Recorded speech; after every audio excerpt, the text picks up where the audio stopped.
currently one of the most talked about. On behalf of the NSTP, it is my pleasure to welcome all of you here this morning at the inaugural Business Times Insight series. The BT Insight will be a quarterly event aimed at providing the platform for an intellectual discourse within a particular industry.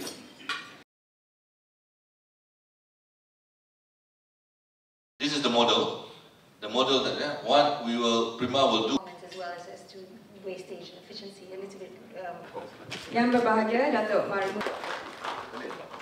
Next, a memento. And last but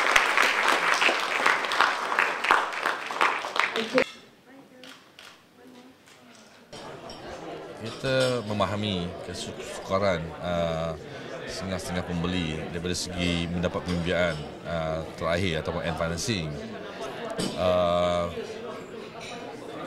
Based on that, kita internally has set up a team to look into the various options for end financing. Of course, kita tengok conventional, but more importantly, we're trying to see and explore non-conventional ideas.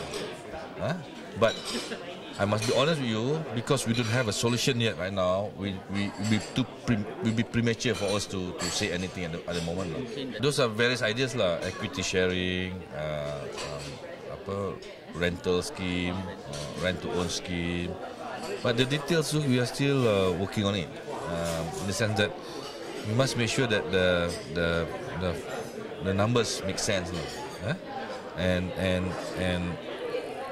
we understand that we want to avoid bila orang dah berjaya di undi, bila dia pergi dia punya happiness tu, bila dia pergi nak dapat financing kan, dia tak layak. Jadi that's the reason why we're looking at it.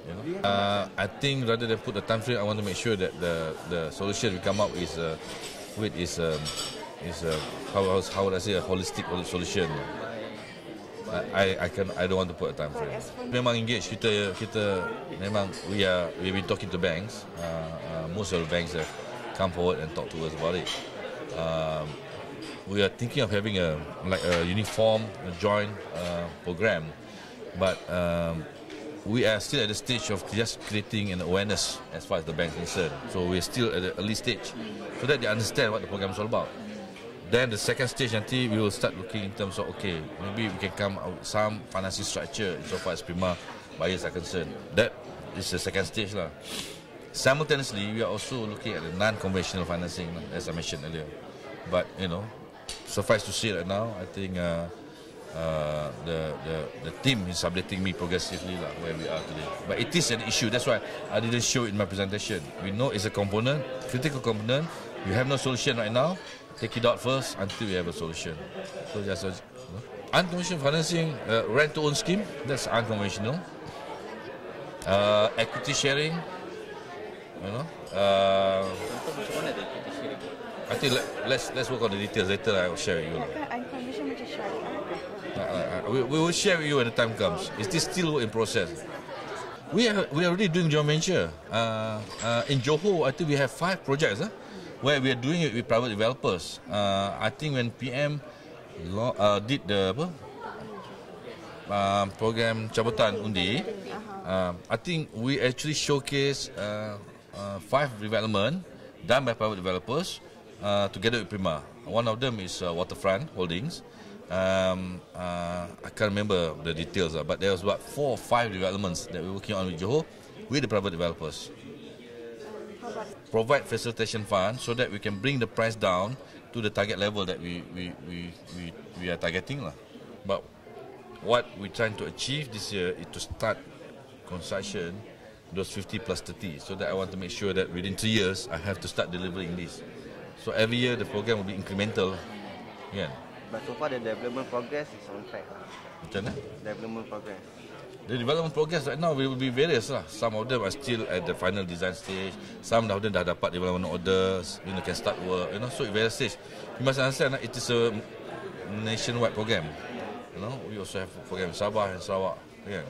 any possibility to leave the household salary income beyond the 7,500 Yeah, level? that's a possibility. But that will be government punya ni lah.